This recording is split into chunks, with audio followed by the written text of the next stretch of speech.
Halo teman-teman, selamat pagi. Aku Kutbah Ihsan Arofik dengan ujung 45. Di sini aku mau membawakan judul video sejarah perkotaan, yaitu mengkaji KM 0 sampai Tugu Jogja sebagai ikon Jogja Istimewa. Di tengah gempuran UTS, badan harus tetap sehat.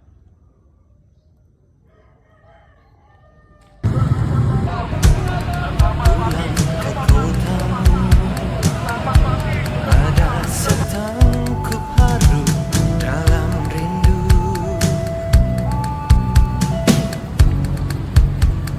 masih seperti dulu.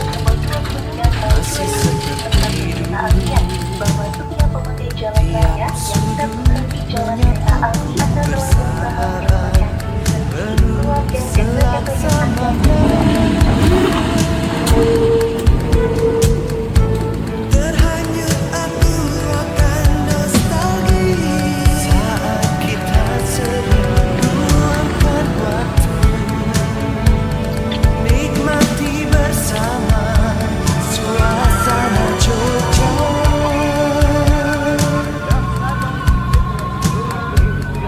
Di persimpangan langkahku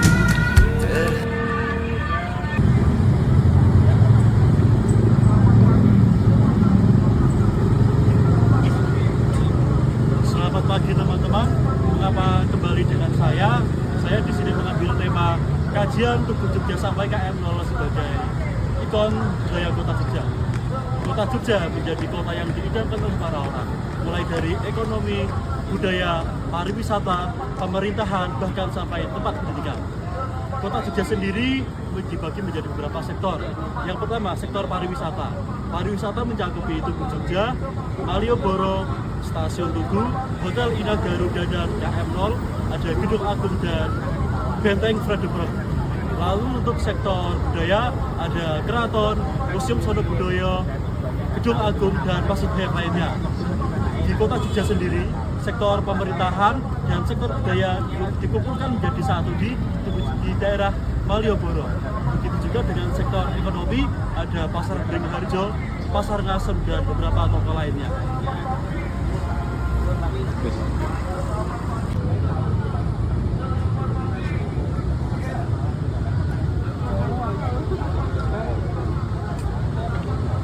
Untuk destinasi pertama ada Tugu Golong Giring dan Tugu Jogja. Struktur tata kota yang saya bahas ini dimulai dengan sejarah Tugu Jogja. Tugu Jogja awalnya Tugu Golong Giring yang dibangun oleh Sri Sultan Hamengkubuwono I pada tahun 1755. Tetapi seiring berjalannya waktu, karena terdapat bencana gempa bumi, Tugu Jogja dibangun oleh Belanda pada tahun 1800 dengan bentuk seperti itu.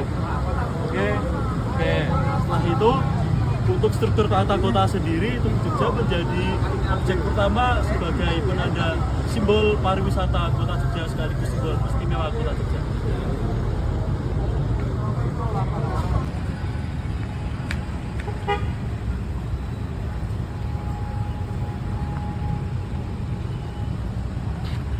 Baik, tujuan yang kedua yaitu rel kereta api antara stasiun Tugu dan Jalan Malioboro. Di tempat ini menjadi tempat yang ramai dikunjungi oleh orang-orang karena kota Jogja menempatkan stasiun Tugu berada di tengah Tugu Jogja dan Malioboro, sehingga orang-orang berkumpul di sekitar sini untuk menikmati suasana paginya. Selanjutnya untuk tata kota di sini, rata-rata selama saya berlari dari Tugu Jogja sampai stasiun ini, kanan kirinya dilengkapi oleh hotel-hotel dan kirinya sebagai rumah makan, sehingga tata kotanya itu bisa dibilang rapi. Tetapi saat sudah melewati rel kereta ini terjadi kemacetan karena lamanya arus lalu lintas.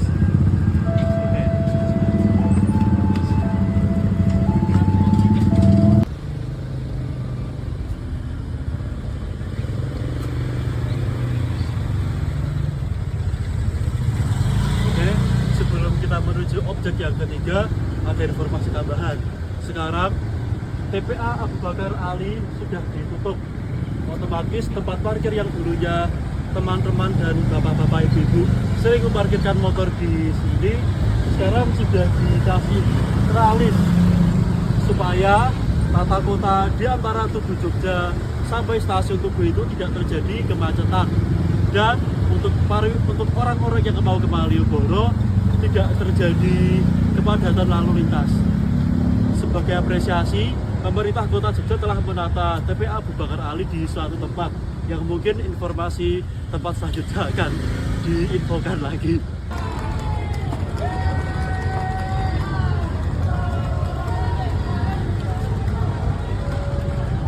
Untuk objek yang ketiga yaitu ada Jalan Malioboro.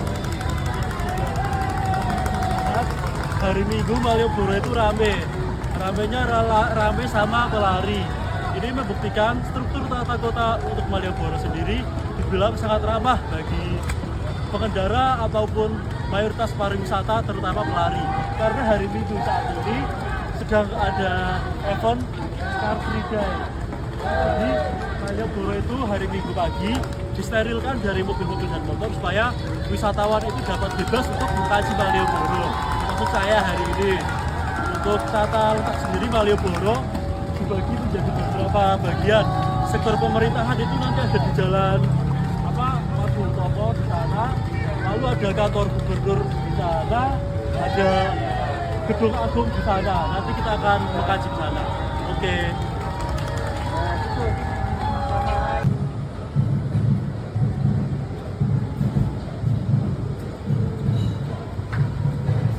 Memasuki komplek yang keempat, yaitu di kanan saya ini ada kantor DPRD DIY dan di kiri saya ada Plaza Malioboro. Oke. Jadi tata kota Malioboro di sebelah sini menggabungkan struktur pemerintahan itu di kanan dan struktur belanja itu di kiri. Sehingga mobilitas warga saat akan bekerja dan saat akan berbelanja itu dekat, dan tempat parkirnya seperti yang kita lihat ya, mungkin tempat parkirnya ini perlu ditata lebih ulang supaya para wisatawan tidak terganggu. Mungkin itu saja.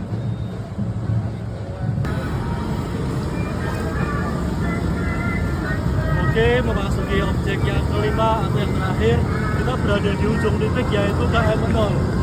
KM Mentol sendiri ini ada beberapa bangunan bekas Belanda seperti itu. Itu ada gedung bank BRI, ini ada kantor pos,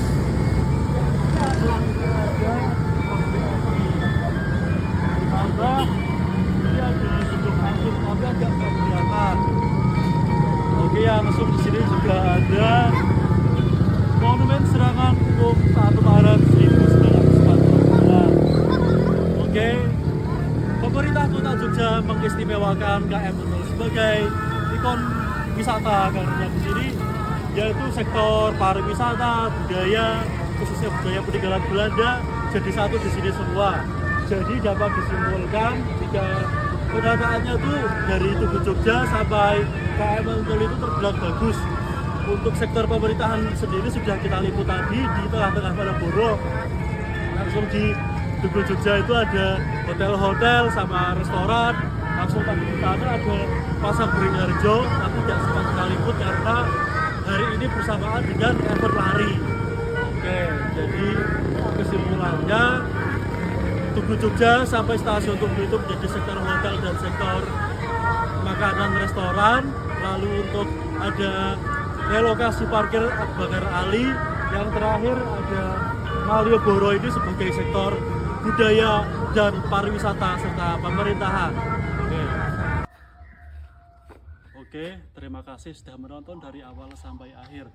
Kesimpulan dari video saya adalah penataan struktur kota Jogja dari Tugu Jogja sampai Malioboro terbilang bagus karena sektor hotel dan sektor restoran itu jadi satu di daerah Tugu Jogja, tepatnya di Jalan Mangkubumi.